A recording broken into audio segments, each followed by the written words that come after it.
Okay, you ready? How to become an MVP. The subject for this week is tools of the trade.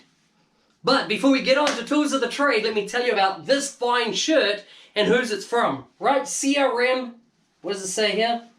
CRM MVP podcast. Right there. This is from Gus Gonzalez. Right? One of the top podcasters around is Gus's podcast. Not only does he do fantastic podcasts, he also has a YouTube channel that I'm going to link to below where he brings out 2-Minute Tuesdays, lots of tips and insights. One of the things you got to know about Gus, he's a massive contributor to the community. And his stuff is on point, it's quality content, and he takes real pride in how he produces what he produces. So I can't stress enough, go check it out. Thanks, Gus, for this amazing t-shirt. Anyhow, back on to the tools of the trade. In your journey to becoming an MVP, there's some tools that you need to make your life a little bit more simple.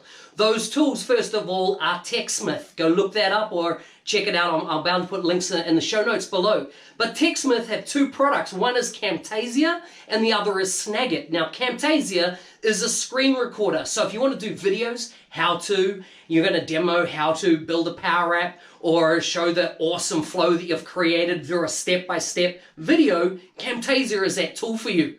I highly recommend you get a copy of it, go check it out. The beauty is when you become an MVP, they give you it free. As in, not Microsoft, but actually Camtasia. So amazing company, not Camtasia, TechSmith, who own Camtasia, do that. Now, if you don't have the budget for Snagit, now Snagit and Camtasia, both, one's a video recorder, one's kind of like for taking screen captures and allowing you to edit them after the fact. Top products, highly recommended both. Both are in my taskbar on my computer.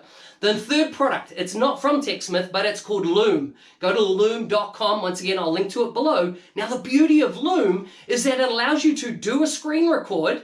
And the minute you hit stop, it pastes to your mouse button, if you like, a link that's ready to share. It's that simple behind the scenes. It uploads it, puts it in place on a server, and makes it available for you to share. And guess what? 100% free. It's an amazing tool. I use it every week at least. This tool, once again, it's a browser plugin in this case, sits inside Chrome in my case is where I use it.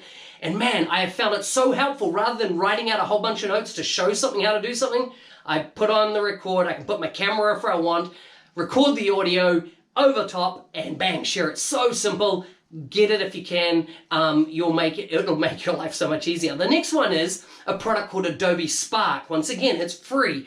Now, Adobe Spark allow you to take the graphics that you create for your blog post and create a Facebook version, a LinkedIn version, a Twitter version of that one graphic. Fantastic little tool, even if you're not a graphic artist like I don't claim to be. It allows me to mash up what words, what text, what icons, etc.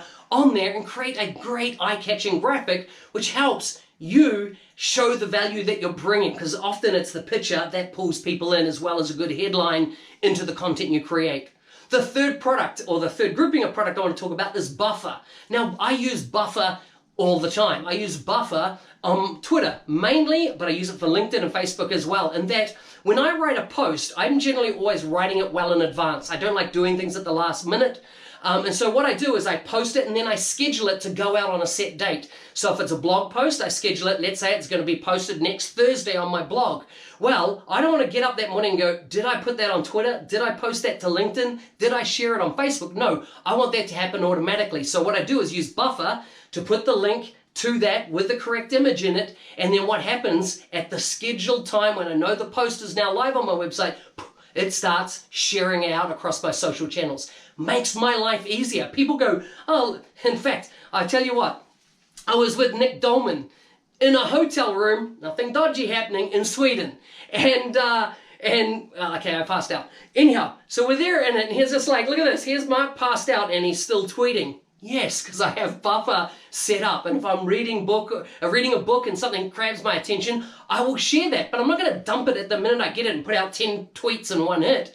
I'm going to basically have a schedule that it tweets out over time, so there's a bit of variety and hits different audiences in different time zones. So those are my tools, those are my tips. They're tools of the trade, if you like, if you want to start sharing your content on your journey to becoming an MVP. I hope to see you in the program real soon. Feel free to comment, engage, ask any questions below. I will answer every one of them as soon as I can. Have an awesome week.